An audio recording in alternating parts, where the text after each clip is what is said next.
Artigo 30. Os herdeiros, para se emitirem na posse dos bens do ausente, darão garantias da restituição deles mediante penhores ou hipotecas equivalentes aos quinhões respectivos. Parágrafo 1º. Aquele que tiver direito à posse provisória, mas não puder prestar a garantia exigida neste artigo, será excluído, mantendo-se os bens que lhe deviam caber sob a administração do curador ou de outro herdeiro designado pelo juiz e que preste esta garantia. Parágrafo 2º. Os ascendentes, os descendentes e o cônjuge, uma vez provada a sua qualidade de herdeiro, poderão, independentemente de garantia, entrar na posse dos bens do ausente. Artigo 31. Os imóveis do ausente só se poderão alienar, não sendo por desapropriação ou hipotecar quando ordene o juiz para lhes evitar a ruína. Artigo 32. Empossados nos bens, os sucessores provisórios ficarão representando ativa e passivamente o ausente, de modo que contra eles correrão as ações pendentes e as que de futuro aquele forem movidas. Artigo 33. O descendente, ascendentes ou cônjuge que for sucessor provisório do ausente fará seus todos os frutos e rendimentos dos bens que a este couberem.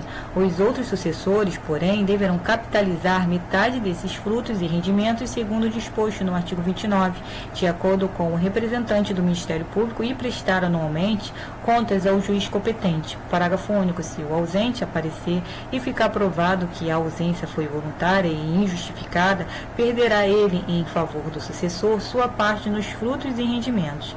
Artigo 34. O excluído, segundo o artigo 30, da posse provisória, poderá, justificando falta de meios, requerer-lhe seja entregue metade dos rendimentos do quinhão que lhe tocaria. Artigo 35. Se durante a posse provisória se provar a época exata do falecimento do ausente, considerar-se-á nesta data aberta a sucessão em favor dos herdeiros que o eram aquele tempo. Artigo 36. Se o ausente aparecer ou se lhe provar a existência, depois de estabelecida a posse provisória, cessarão para logo as vantagens dos sucessores nela emitidos, ficando, todavia, obrigados a tomar as medidas assecuratórias precisas até a entrega dos bens a seu dono. Seção 3. Da sucessão definitiva. Artigo 37. 10 anos depois de passar em julgado a sentença que concede a abertura da sucessão provisória, poderão os interessados requerer a sucessão definitiva e o levantamento das cauções prestadas. Artigo 38. Pode-se requerer a sucessão definitiva, também provando-se que o ausente conta 80 anos de idade e que de 5 datam as últimas notícias dele. Artigo 39. Regressando o ausente nos 10 anos seguintes à abertura da sucessão definitiva, ou algum de seus descendentes ou ascendentes, aquele ou estes haverão só os bens existentes no estado em que se acharem, os subrogados em seu lugar, ou o preço que os herdeiros e demais interessados houverem recebido pelos bens alienados depois daquele tempo. Parágrafo único. Se, nos 10 anos a que se refere este artigo, o ausente não regressar, nenhum interessado promover a sucessão definitiva, os bens arrecadados passarão ao domínio do município ou do Distrito Federal, se localizados nas respectivas circunscrições, incorporando-se ao domínio da União quando situados em território federal.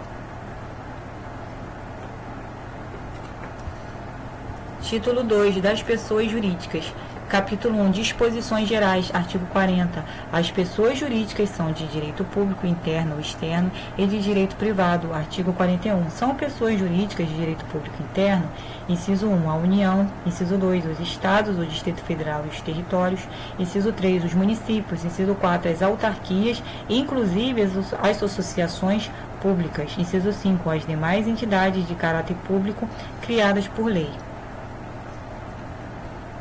Parágrafo único. Salvo disposição em contrário, as pessoas jurídicas de direito público a que se tenha dado a estrutura de direito privado regem-se no que couber, quanto ao seu funcionamento, pelas normas deste Código.